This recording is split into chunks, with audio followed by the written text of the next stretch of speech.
Welcome to Middle Third, brought to you by Trade Glass Depot. How are you, mate? Oh boy, mate, it's Hey, a bit. back up on the old stuff, will you? Well, mate, you're closer to the turn of time than I was, mate. And I am looking at the need for an MRI scan of my knee right here, so you're probably right. Oh, boy, you're right. Mate, I'm pretty good. Pretty good. It's been a bit wet. I'm over it. I'm dead set. It seems like it's been raining. It's becoming monsoonal. God, like maybe now I'm thinking Kevin Costner, Waterworld, Gills. I'm starting to think that. Mate, in fact, you're not far off. You're not far off, but let me throw something straight at you. Yeah. WA Bears. Well, it's like the Clayton's Bears. It's the Bears you have the Bears confirmed, but they're almost confirmed. Mate, what caught your eye for the weekend? Me. Rugby league. Oh, rugby. Oh, look. Other than seeing Jerome Luai get very upset. Oh, and Sunil Taruv absolutely meltdown. Look, I actually thought I saw something that I haven't seen, and that's because it hasn't happened yet before. Is I watched Melbourne Storm look like they're about to put on a clinic against the Dolphins, and then they turned around 40 unanswered points. So no one's ever done that to a Craig Bellamy coach side. Wasn't happy. But even at the end, he's sitting there with a smile on his face saying, well, we get what we get. So I hadn't seen that before. I thought that was really good from a Dolphins perspective. And again, it just goes to show how wide open the comp is this year. Mate, and that's exactly what I'm going to say. Mate, literally, I reckon no one will argue is that this is the single closest competition of the modern era. Yep, I agree. Without a shadow of a doubt. Well, you can make an argument saying, well, mate, the Bulldogs are 4 points clear top of the table. We could give a reason for all the games on the weekend that we happened. Obviously, Eels West Tigers, was it the drama of the hoo-ha of all the dramas, the return of Mitchell Moses, they got him over the line. Is it the Knights' inept ability to score points that the Sharkies put on a clinic at Newcastle? At Newcastle, yeah. Titans Raiders, Titans start hot, then Raiders, and then stop. Then stopped. Is there a reason for that? Is it the coming out of the grave of the Panthers and to destroy the Roosters? Was it Roosters have been just punching above, and the Panthers? It wasn't why the Panthers suddenly back again. Warriors Brisbane. Is it the Brisbane were really bad? The refereeing, which was completely horrifically bad. I won't argue that anymore. Not that we deserve to win, but we still were terrible. But then you have the capitulation of the Storm against the Dolphins. Why? What's the why for that? Bulldogs Rabbits. Is it the injury? Is it the reason the Doggies did well this week was because the injury ravaged Rabbits, or in the Seagulls Dragons? What's your why there? Like, mate, there's so many reasons and whys for all these games. Well, the DCE, they said it's the DCE component with the no Tommy and DCE coming out. Mate, their forward pack doesn't have punch. Yeah. It doesn't help when... Well, they've lost their main front row. Now they've lost the second best front row at Manly, which we'll talk about later. They went through I don't know why he challenged it. Oh, don't know why either. Second mate. Not that there's ever any real clarity around hip drops. But isn't it funny? He broke his leg. There's no way. We went all these years of watching football. This never happened. How's it suddenly just happening now? Someone's sitting at home in his jocks with greasy popcorn.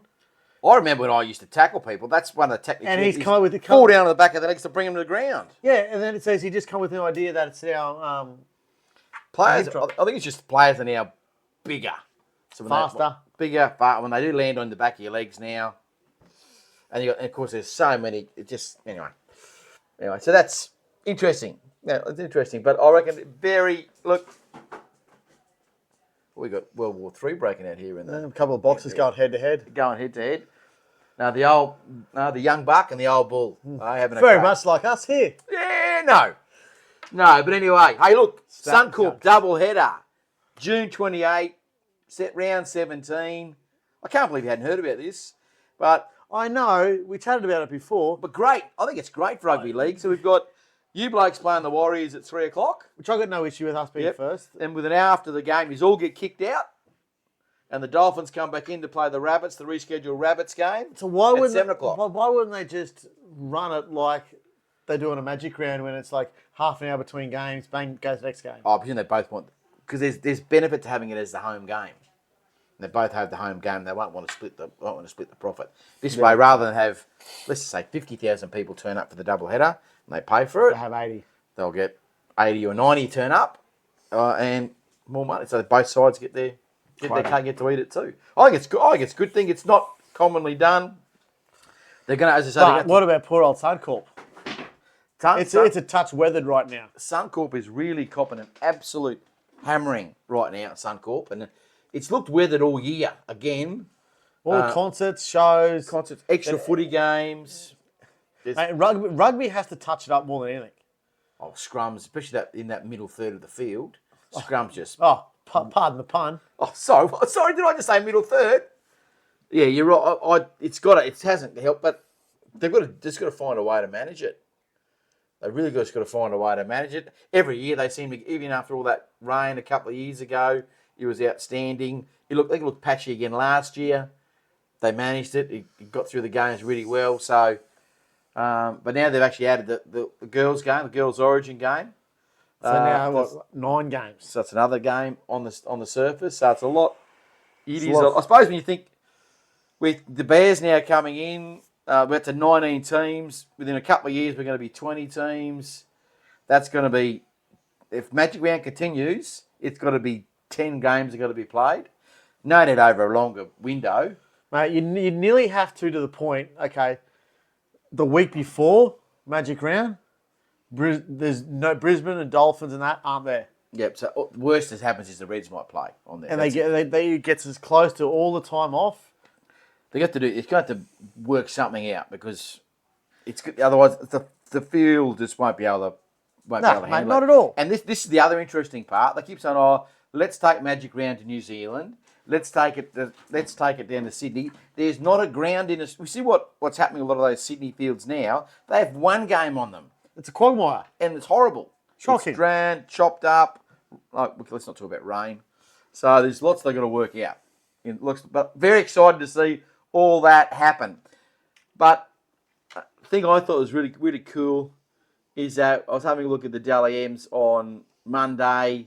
Yeah, if you would have started, here we are, because we're round 7, so we're a quarter way through the season.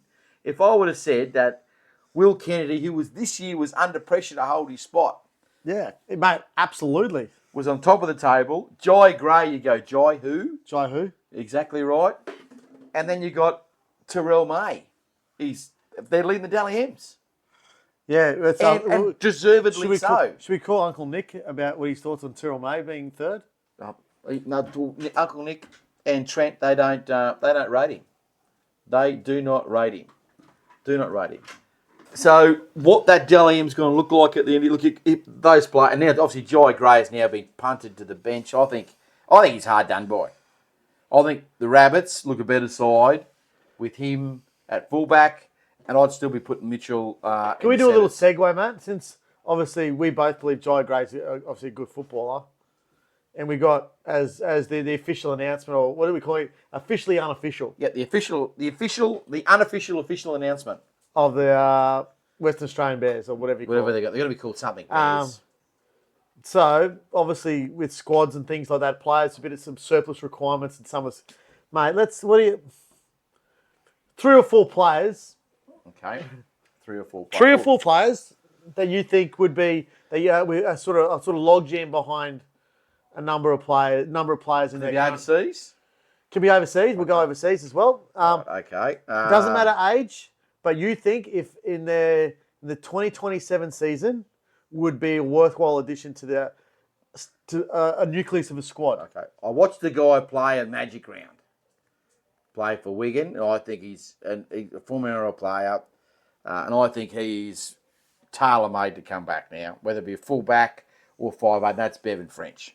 I think he's pushing the age. He's 29. 29. So 29, but you could say you could say he's very much had the Cody Walker experience. Cody Walker was playing, obviously, Queensland Cup. 27 or 26, yeah.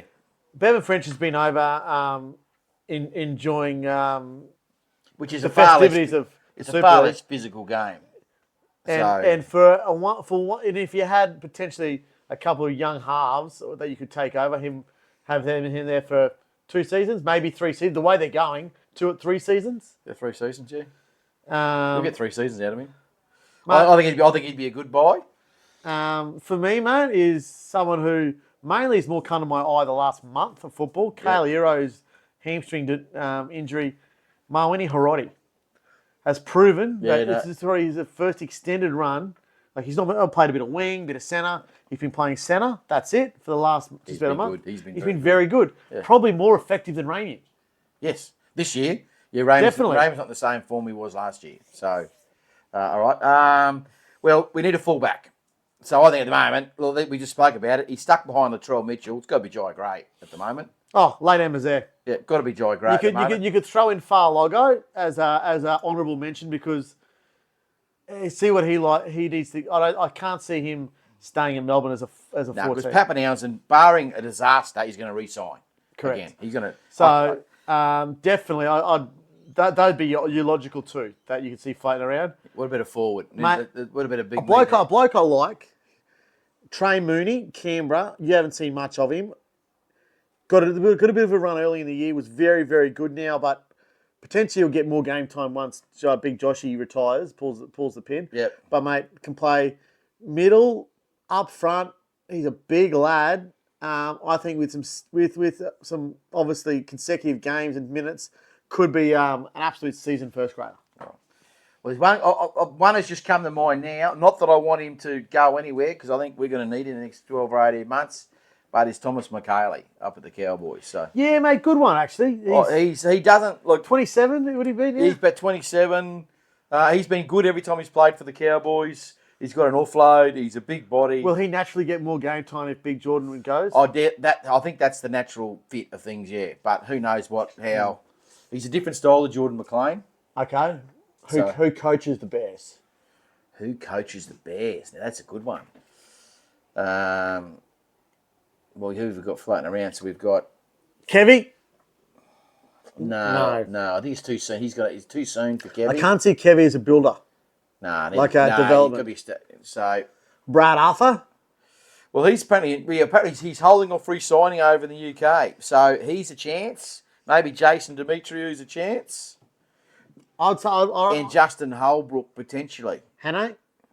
Or do you reckon is he still sweating on Todd Payton's demise? I think he's sweating on how Todd goes. Oh, look, of the young up-and-comers, he's at the moment, he's probably pretty close to the front of the queue. He's got to be close. Of the up-and-comers, I'd say he's the top of the list. Because he's been a fill-in coach. And I'd have Brad Arthur probably the top of... Because Brad Arthur, Demetrio is still in his infancy, really. Yeah, Brad Arthur developed a lot of that squad at Parramatta. Developed a lot of exactly that squad and that side. Yeah. So he's got a side to a grand final, so the pedigree's pretty good. So I would say he'd be a man for one of the two sides. Yep. All right. I like it. Well, mate, let's have a quick break. We'll come back and we're going to dive into all the action of round 7, and there was plenty of it, mate. Plenty of it. This is the middle third. We're back right after this.